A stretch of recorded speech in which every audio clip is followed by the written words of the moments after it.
Marceneiro, você já se perguntou de onde vêm aquelas cores e padrões dos painéis de MDF que você usa aí na sua marcenaria? Quem tem essas ideias? Quem é que define o que vai ser tendência?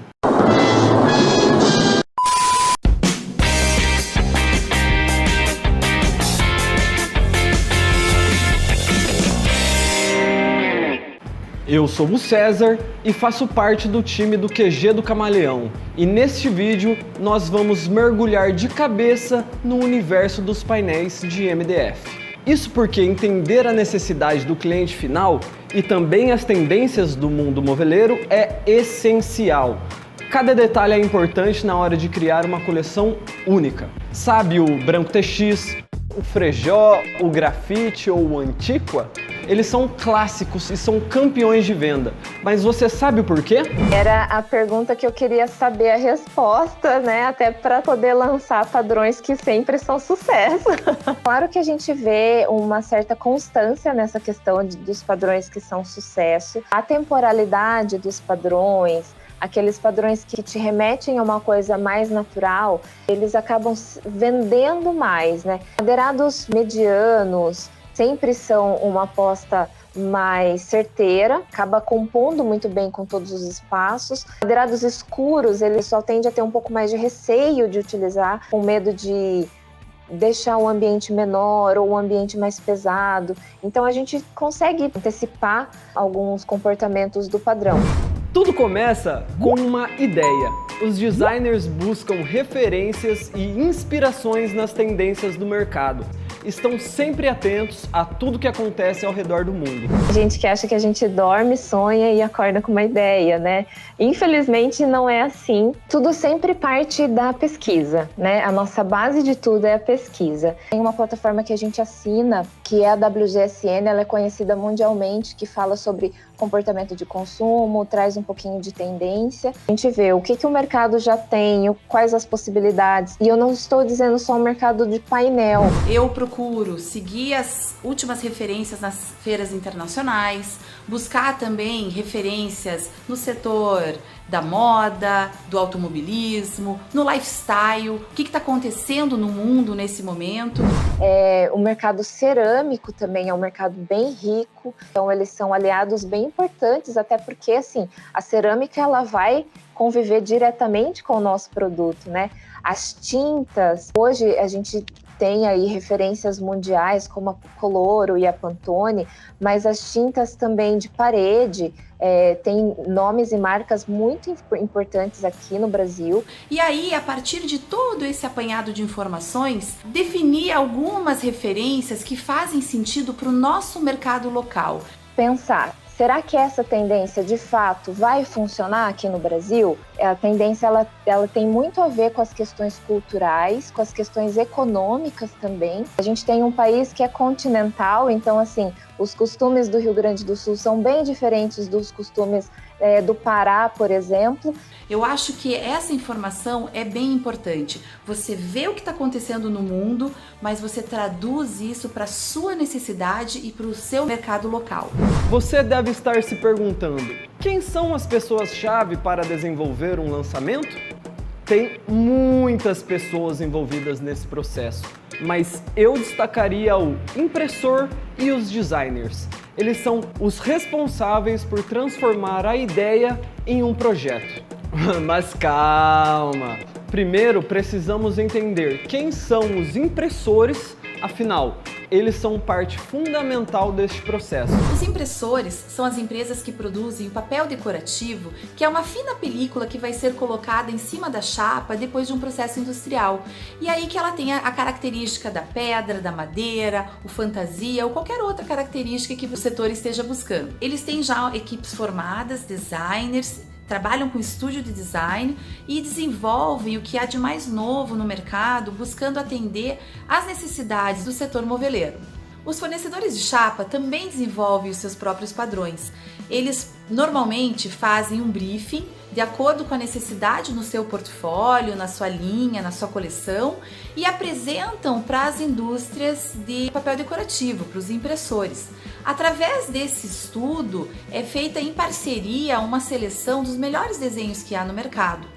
Esses desenvolvimentos podem ser feitos junto aos impressores ou internamente somente com a empresa de painel. É sempre parte da pesquisa primeiro, né? Então a gente apresenta essa pesquisa para a gerência, para a diretoria, e a partir desse ok a gente dissemina. A partir do momento que a gerência e a diretoria aprovou a ideia, aí eu já começo a envolver diretamente o pessoal de comunicação, o pessoal de trade, porque a comunicação ela vai me ajudar a transmitir tudo isso, seja para outros colaboradores, seja para o consumidor, ou seja para a revenda, para o marceneiro, para o arquiteto, né? Então a gente precisa que eles entendam mesmo o porquê daquele lançamento, qual é o intuito com aquele lançamento, e o trade vai nos ajudar a colocar isso lá no ponto de venda. Inclusive, para a gente dar nomes também para os padrões, a gente sempre envolve a equipe. Várias cabeças sempre pensam muito melhor que uma só. Marceneiro, outro ponto é a apresentação para os chapeiros. Essa é a hora que a magia acontece. Os impressores vão demonstrar as referências da coleção e a aplicabilidade. Falar por que a coleção faz sentido para aquele público? Às vezes eles englobam, eles fazem um pacote e conseguem fazer alguns eventos de lançamento, porque eles também têm as coleções deles, né? Eles também têm aquilo que eles acreditam mais. Então, eles podem fazer através de eventos, eles podem fazer através de reuniões mais isoladas, mas normalmente eles fazem sim um pacote de lançamento, fazem essa apresentação, que daí é onde eles trazem algo mais geral e algo mais para o Brasil. As empresas de papel decorativo, os impressores, eles montam uma apresentação de acordo com o briefing do cliente, da indústria de painéis, ou conforme uma tendência de mercado, e preparam essa apresentação de forma digital e também lúdica e visual, através de colagens, através de mood boards, painéis de tendências e referências, onde o cliente possa, de forma prática, ver as combinações e testar os desenhos.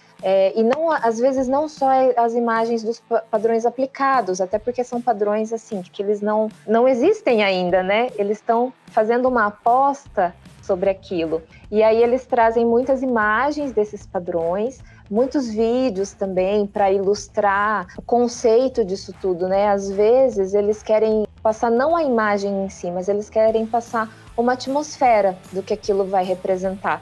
Meio subjetivo, assim, né? Até meio viajado, mas criatividade é isso, né? E claro que em conjunto e em parceria, eles chegam numa determinada decisão e definição de cor, desenho, contraste, que vá de encontro com a sua necessidade. A fabricação de um padrão tem base em reproduções da natureza e não só apenas na madeira. Eles buscam também pedras naturais, grama, areia e tecido, por exemplo. Já reparou nisso? As minhas pesquisas, por exemplo, elas são muito baseadas em o que tem de lançamento, de novidade mesmo, que eu poderia transformar em painel para poder trazer uma aplicação para o móvel. O desenvolvimento de superfície é muito fácil a gente pensar em madeirados. Mas vocês trouxeram pedras e outros tipos de materiais, metais e materiais mais híbridos. Porque exatamente isso vem de uma tendência de consumo, né? A gente vê que as pessoas tendem a consumir coisas que remetem mais à natureza, e não é só a madeira que vai remeter à naturalidade. Então, que tipo de materiais, outros materiais, a gente pode trazer para a superfície que vai ficar legal a aplicação dela no mobiliário? Para a escolha dos materiais e desenvolvimentos dos padrões, precisa ser feita uma análise e também uma pré-seleção de conceitos. A ideia precisa fazer sentido e ser mais que uma tendência, precisa virar o queridinho do mercado. Então a gente parte dessa pesquisa mais macro, depois a gente vai afunilando para uma pesquisa mais de mercado, né? E aí a gente volta com esses dados todos a olhar para o nosso portfólio, então a preencher ali lacunas e possíveis complementos, né? É importante que esses novos padrões, eles venham para complementar o que já tem na cartela.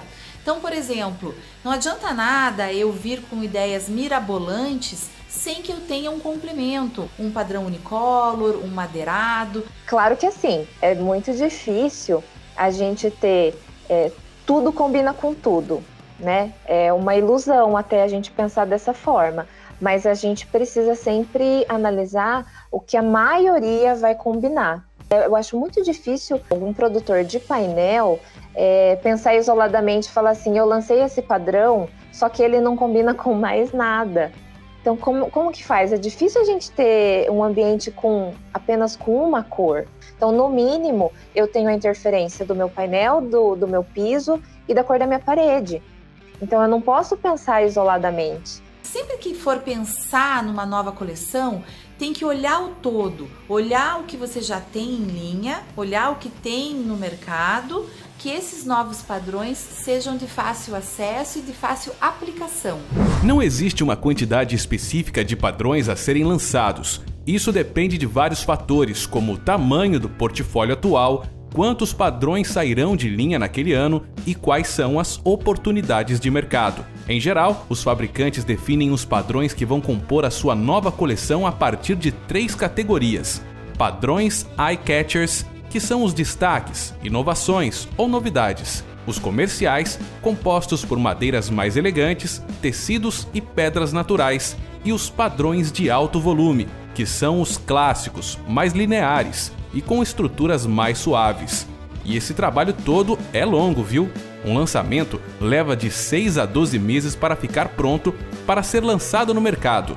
Isso porque os chapeiros estão cada vez mais autônomos em relação aos impressores, desenvolvendo seus próprios padrões desde a pesquisa, concepção da ideia até a entrega da chapa pronta para venda na loja.